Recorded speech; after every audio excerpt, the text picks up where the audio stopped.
Class 7 and 8, welcome back to my video class once again. You know it very well that I have already published few videos on phrase. Especially in our previous videos, I have discussed exclusively on noun phrase and adjective phrase. Today I am going to discuss adverbial phrase. Okay, listen to me and stay with me. Okay, so that you can learn or comprehend how can we form adverbial phrase. Okay, so first of all I would like to give you a definition on adverbial phrase. Okay, what is adverbial phrase? তোমরা সবাই জানো what is adverb? Adverb is a parts of speech. It is used to qualify either a verb or an adjective. Okay, তাহলে adverb হলো parts of স্পিচের একটি অংশ বা একটি part যে শব্দটিকে আমরা ব্যবহার করি বিশেষণ পদ বা ক্রিয়াপদকে কোয়ালিফাই করতে। কেমন? তাহলে অ্যাডভার্বের মতো অ্যাডভার্বিয়াল ফ্রেজও কোনো ভার্ব বা অ্যাডজেক্টিভ বা অ্যাডভার্বকে মডিফাই করে এবং সময়, প্রকার, পরিমাণ ইত্যাদি কী করে সূচক নির্দেশ করে। ঠিক আছে, যেমন ধরো অ্যাডভার্বিয়াল ফ্রেজ বুঝতে গেলে তোমাকে কি করতে হবে, অর্থাৎ কতগুলো জিনিস জানতে হবে। সেটা প্রথম হচ্ছে অ্যাডভার্বিয়াল আর কি প্লেস, অর্থাৎ স্থান সূচক অ্যাডভার্ব ফ্রেজ, অর্থাৎ প্লেস সংক্রান্ত তোমাকে জানতে হবে। ঠিক আছে, adverbial phrase related to place. Next হচ্ছে adverbial phrase related to time, time related to time. Next হচ্ছে adverbial phrase related to process. ঠিক আছে, বা পদ্ধতি বা প্রকার অর্থে adverbial phrase related to process, PROCESS লিখলাম, প্রসেস লিখলাম। কেমন? আর কি, আর কিছু কমন অ্যাডভার্বিয়াল ফ্রেজ আছে। তাহলে প্রথমে দেখো আমরা adjective phrase related with place দিয়ে আমরা বলি। যেমন ধরো ভিক্ষুকটি দাঁড়ে দাঁড়ে ভিক্ষা করছে। তাহলে ভিক্ষুকটি দাঁড়ে দাঁড়ে ভিক্ষা করছে, তাহলে কি হবে? The beggar is begging from door to door. তাহলে আমি ধরো এটাকে লিখতে পারি the beggar is begging from door to door. তাহলে হিয়ার এখানে দেখো ভালো করে খেয়াল করো, ডোর টু ডোর। তাহলে ভিখারিটি দাঁড়ে দাঁড়ে ভিক্ষা করিতেছে। তাহলে ডোর টু ডোর হলো অ্যাডভার্বিয়াল ফ্রেজ এবং এটাকে আর কি প্লেস বলা হচ্ছে, কারণ এটা ডোর টু ডোর, দাঁড়ে দাঁড়ে, এই কথাটার মধ্যে দিয়ে আমরা কিন্তু প্লেসকে বোঝাচ্ছি। নেক্সট ধরো আমি বললাম the boy was running to and fro. ধরো আমি বললাম the boy was running to and fro, to and fro, FRO। তার মানে অর্থাৎ বালকটি ইতস্তত দৌড়াচ্ছিল বা দৌড়াইতেছিল। To and fro, here to and fro এটা হলো তোমার adverbial phrase. Okay, related to place. Next ধরো আমি বললাম he always keeps me at arm's length. বললাম he always keeps me at arm's length. Okay, so here arm's length এইটাকে আমরা কি বলবো? অ্যাডভার্বিয়াল ফ্রেজ বলবো। কেমন? এটাকে আমরা কি বলবো? অ্যাডভার্বিয়াল ফ্রেজ বলবো। যেমন ধরো আমি বললাম দুর্ঘটনাটি এখানেই ঘটেছিল, the accident occurred on the spot. তাহলে এখানে অন দি স্পট, যদি আমি অন দি স্পট কথাটা ইউজ করি, তাহলে অন দি স্পট এটাও কিন্তু একটা অ্যাডভার্বিয়াল আর কি phrase related to place. Okay, তাহলে adverbial phrase related to place, তো স্পট। তাহলে কি হবে? আমি বললাম suppose in sentence the accident took place on this spot, SPOT. Okay, তাহলে on this spot, here adverbial phrase related to place. Next ধরো আমি বললাম nobody can live on the moon. আমি বললাম nobody can live on the moon. তাহলে on the moon here is the adverbial phrase. Next ধরো বললাম I stood on the roof at midnight. তাহলে I stood on the roof at midnight. So here on the roof is adverbial phrase of related to place. তাহলে এইভাবে আমরা কি করতে পারি, আমরা প্লেস কে দেখাতে পারি এই অ্যাডভার্বিয়াল ফ্রেজগুলোকে ব্যবহার করে। নেক্সট বলছি দেখো পরেরটা অ্যাডভার্বিয়াল ফ্রেজ অফ টাইমে চলে আসবো আমরা।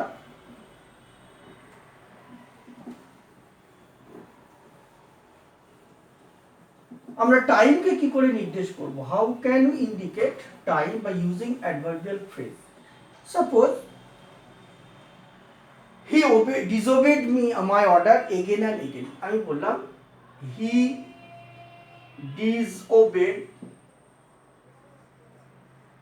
my order again and again. So here again and again এটা হচ্ছে adverbial phrase of time. Definitely again and again মানে বারবার বলছি, তাহলে টাইম টু টাইম। ওকে, আবার বললাম ধরো he at once left from here. He at once left from here. Say here at once মানে তৎক্ষণাৎ, সে তৎক্ষণাৎ সেখান থেকে চলে গেল। ঠিক আছে, আবার ধরে বললাম সে আস্তে আস্তে আরোগ্য লাভ করবে, he will recover by and by. He will recover by and by. তাহলে বাই অ্যান্ড বাই কথাটার মানেটা কি, হি উইল রিকভার গ্র্যাজুয়ালি, সে ধীরে ধীরে কি করবে, আরোগ্য লাভ করবে। তাহলে by and by it's an adverbial phrase related to time. ধরো নেক্সট আমি বললাম the thief will be caught in time. তাহলে the thief will be caught in time মানে অর্থাৎ শেষ পর্যন্ত চোর ধরা পড়বেই। তাহলে the thief, suppose the thief will be caught in time, অর্থাৎ এখানে ইন টাইম মানে শেষ পর্যন্ত চোর ধরা পড়বেই। Eventually the thief will be caught. Okay, এইভাবে আমরা কি করতে পারি, অ্যাডভার্বিয়াল ফ্রেজ আমরা টাইম কি করতে পারি, নির্দেশ করতে পারি। নেক্সট চলে এসে তারপরে দেখো আমি দেখাচ্ছি অ্যাডভার্বিয়াল, এবারে পদ্ধতি বা প্রকার অর্থে আমরা কিভাবে অ্যাডভার্বিয়াল ফ্রেজ ব্যবহার করব।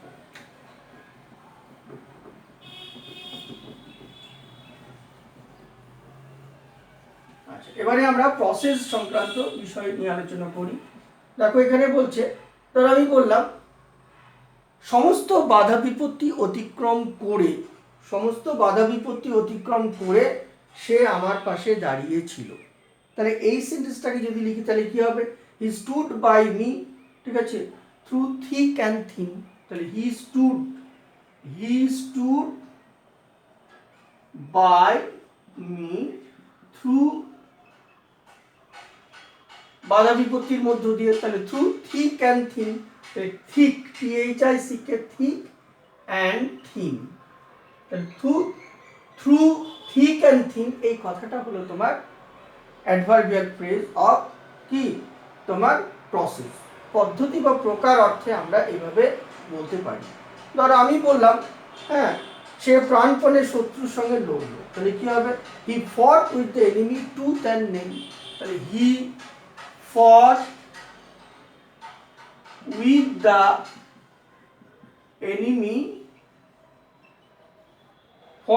the enemy tooth and nail। তাহলে tooth TOOTH tooth and nail, tooth and nail এখানে বলতে অর্থাৎ প্রাণপণ, দাঁতে দাঁত কষে সে কি করেছিল, লড়াই করেছিল। তার মানে সে প্রাণপণ লড়াই করেছিল শত্রুর বিরুদ্ধে। ঠিক আছে, তারপরে হয়তো আমি বললাম, দেখো আমি বললাম হ্যান্ড টু হ্যান্ড, অর্থাৎ প্রাচীনকালে সৈন্যরা হাতাহাতি যুদ্ধ করতো, তাই না। তাহলে ইন দি পাস্ট, ঠিক আছে, বা in ancient time soldiers fought hand to hand. ঠিক আছে, তাহলে ইন অ্যানসিয়েন্ট পিরিয়ড সোলজার্স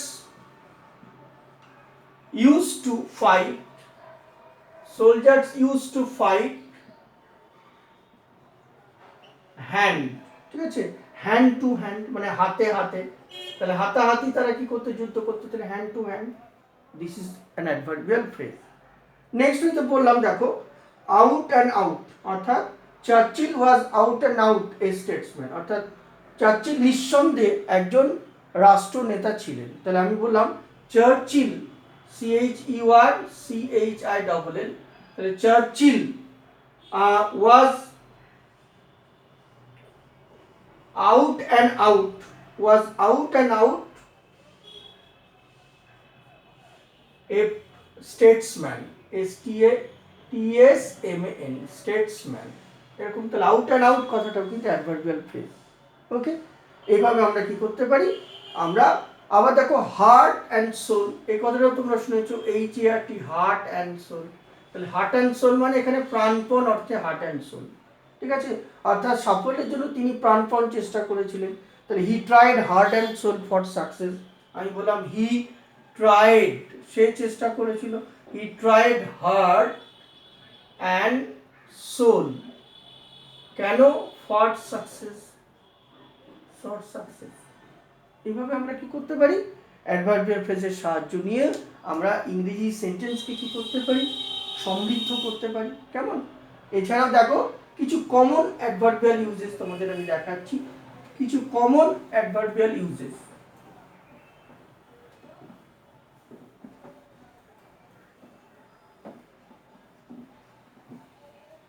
তাহলে কমন অ্যাডভার্বিয়াল ইউজেস গুলো কি কি, যেমন ধরো আমি বললাম যুগে যুগে, ঠিক আছে, ধরো আমি বললাম যুগে যুগে, তোমরা সবাই শুনেছো যুগে যুগে, তাহলে ফ্রম এজ টু এজ, অর্থাৎ common uses,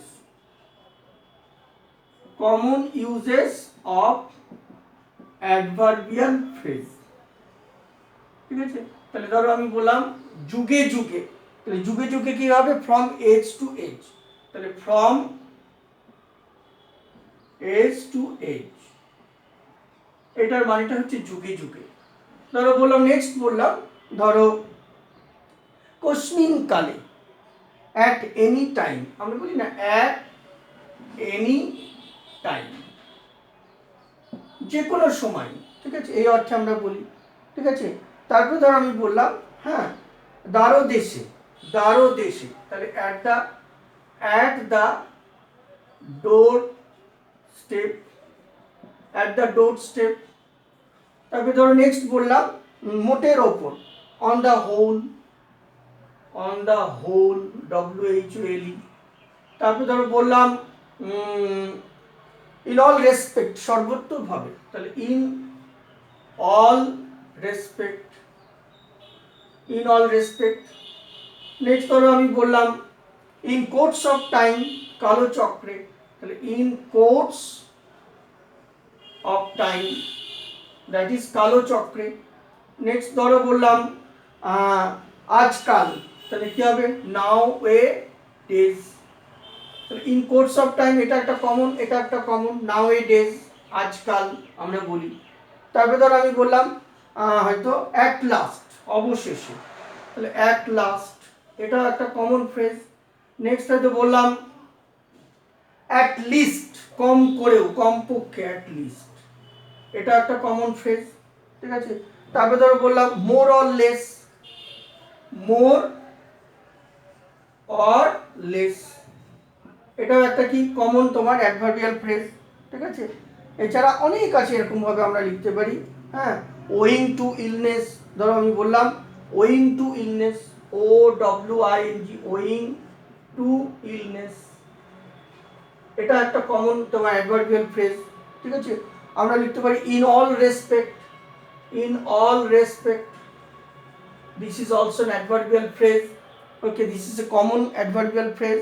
next from head to foot, from head to foot মানে পা থেকে মাথা পর্যন্ত, আপাদমস্তক আমরা বলতে পারি।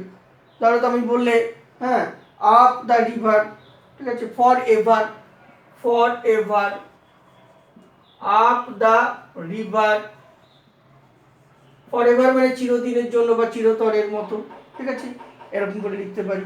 হ্যাঁ, আবার কি করতে পারি, ধরো in every, all of a sudden, all of a sudden, এটাও কিন্তু একটা common adverbial phrase, all of a sudden. ঠিক আছে, ধরো বললাম on account of, on account of, এটাও একটা common uses of adverbial phrase. ঠিক আছে, এরকম করে আমাদের কি করতে হবে, লিখতে হবে। হ্যাঁ, step by step, step by step. So this are the common uses of adverbial phrase. কেমন? তাহলে নিশ্চয়ই তোমরা কি করলে, এই আলোচনার সঙ্গে সঙ্গে অ্যাডভার্বিয়াল ফ্রেজ সম্পর্কে একটা ধারণা পেলে। কেমন? তোমরা কি করবে, এই ভিডিওটা মন দিয়ে শুনবে এবং তাহলেই দেখবে অ্যাডভার্বিয়াল ফ্রেজ সম্পর্কে একটি স্বচ্ছ ধারণা বা ক্লিয়ার কনসেপ্ট তোমাদের গড়ে উঠবে। কেমন? তাহলে আজকে আমরা ভিডিও ক্লাস এখানেই শেষ করছি। তোমরা আমার ভিডিওটা মন দিয়ে শুনবে, দেখবে এবং আমার যে ইউটিউব চ্যানেল রয়েছে সেই চ্যানেলে সাবস্ক্রাইব করে অবশ্যই পরবর্তী যে সমস্ত ভিডিওগুলো আসবে ইংলিশ ল্যাঙ্গুয়েজ বা লিটারেচারের উপরে, সেগুলো তোমরা এনজয় করতে পারো এবং তা থেকেও তোমরা কিছু জ্ঞান বা নলেজ অর্জন করতে পারো।